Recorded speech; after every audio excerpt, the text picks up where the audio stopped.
Proverbs 4:23, it said, guard your heart with all diligence, for out of it flows the issues of life.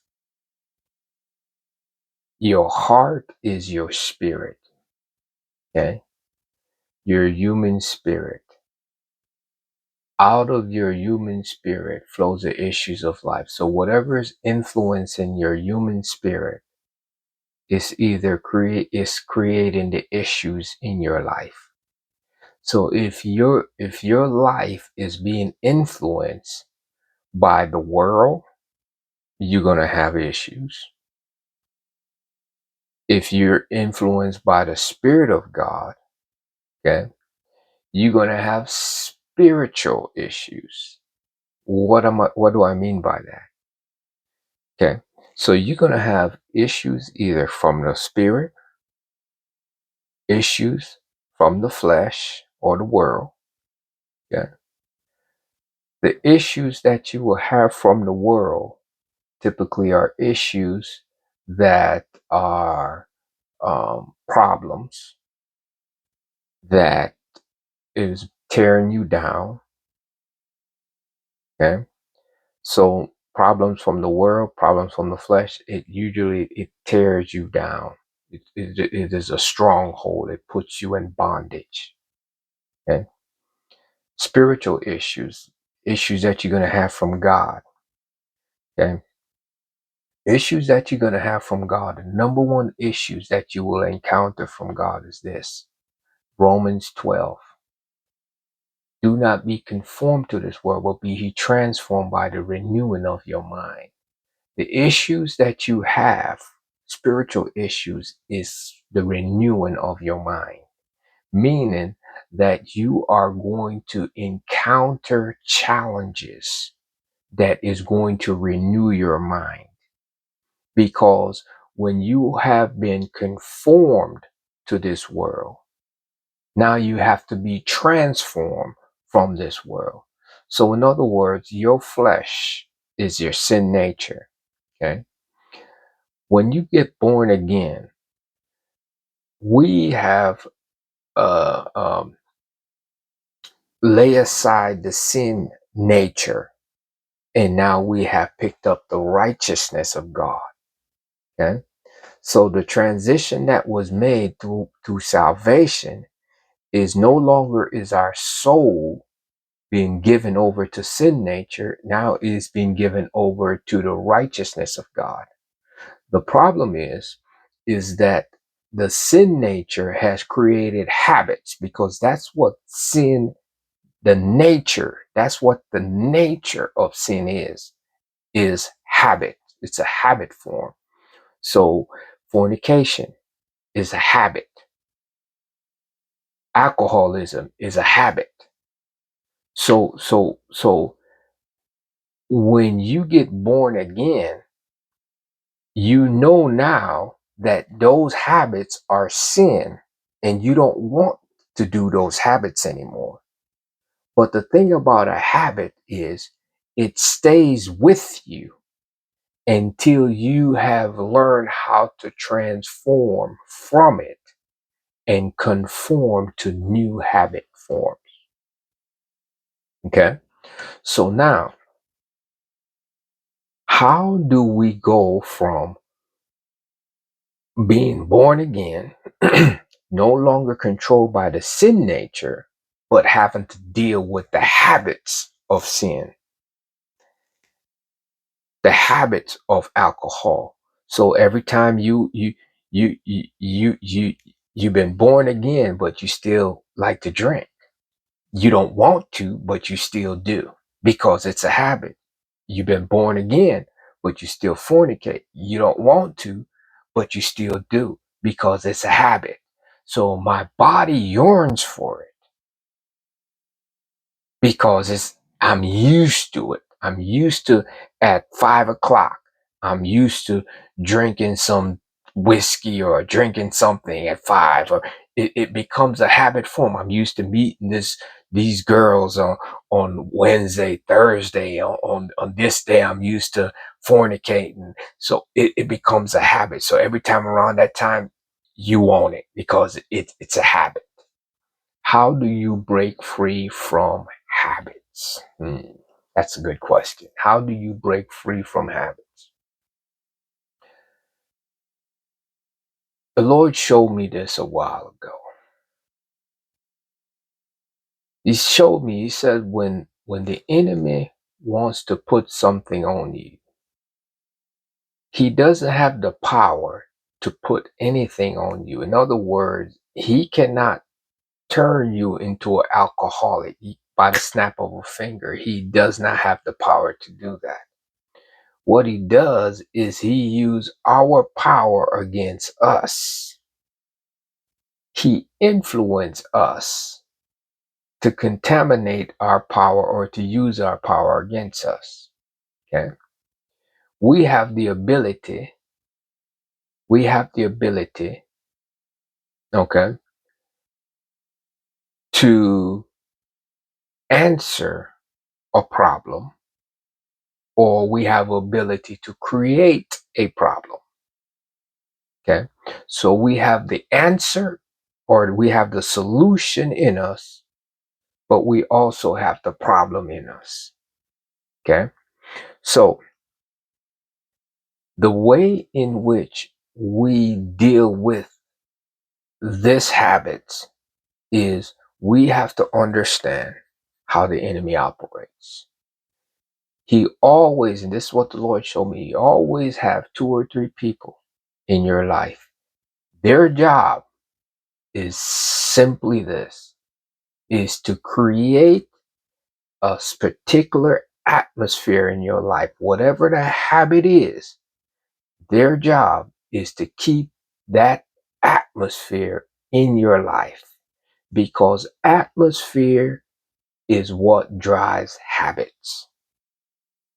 Okay? Atmosphere is what drives habits. In other words, I may not want a drink. I may not feel for a drink. But if you put me in an atmosphere where they're drinking, I can taste it on my tongue. Why? Because the atmosphere always triggers behavior. And when the enemy, how the enemy works is those 3 people, 2 or 3 people that he used to keep you in that atmosphere are usually best friends. I'm giving it away. Best friends, second best friends, and third best friends. Or best friends, co-workers, best friends at on the job, or or best friends growing up, or best friends from somewhere else. But they're usually really, really close people. People who have been what you will call a blessing in your life. But here's how it works. Their only job is to keep you in a certain atmosphere. So they will do everything else right around you. They will, when you're short on money, they'll help you financially. When you need someone to watch your kids, they will be there for you. When you need someone to talk to, they will be there for you. When you need someone to hang out with, they'll be there for you. They will do everything right as long as they keep a particular atmosphere around you. So I want you to think about what struggle do you have in your life that create an issue? What is it? Because if going to the club is an issue, because you know every time you go to the club, you hook up with someone and then it just makes you feel nasty and icky and whatnot. the next day, and you just feel like, you pick up some kind of spirit from that person you hook up with. You know that there was a spiritual transference that took place, and you know it, but you keep going to the club and you keep doing the same thing and you keep having the same feeling and you keep dealing with the same issue.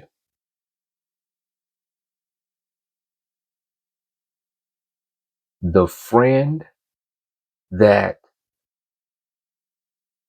you think is a friend is being used. And a lot of times, let me get this clear. A lot of times they don't even know that they're being used.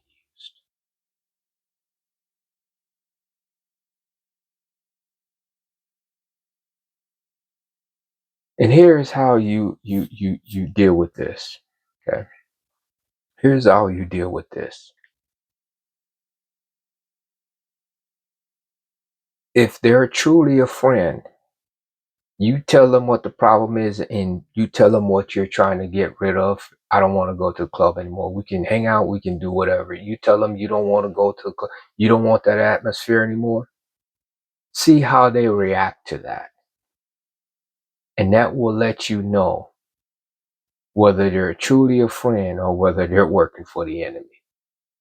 Because if you neglect from being around the atmosphere that they are assigned to put you in, and you don't want to hang out there no more, see how long they're going to be around.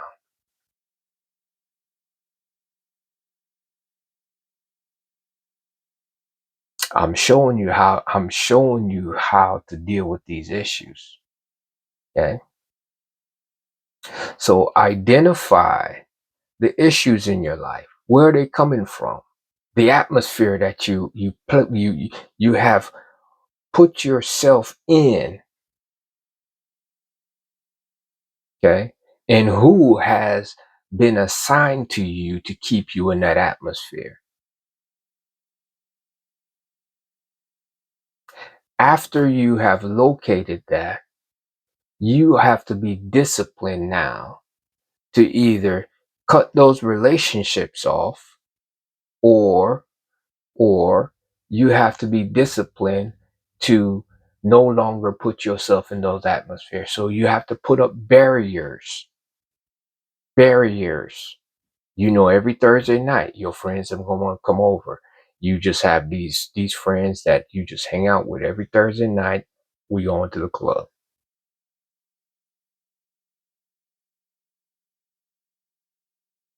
If you got to change your phone number, if you got to move from out of that apartment complex where they hang out at, if you got to just disassociate yourself with them, or or get new friends, get new habits, instead of going to the clubs on Thursdays. I'm gonna go to Bible study on Thursdays. Because remember, do not be conformed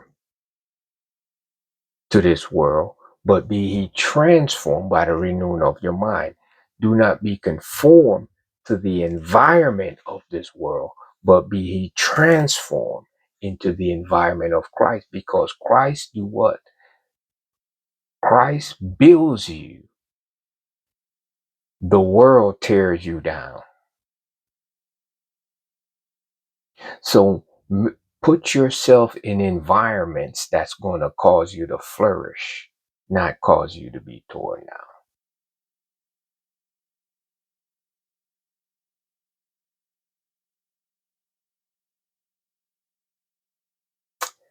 I really hope this helps you. I will say God bless you, and you continue to walk by faith and not by sight. And your responsibility is to guard your heart with all diligence, for out of it flows the issues of life. God bless you. Stay up.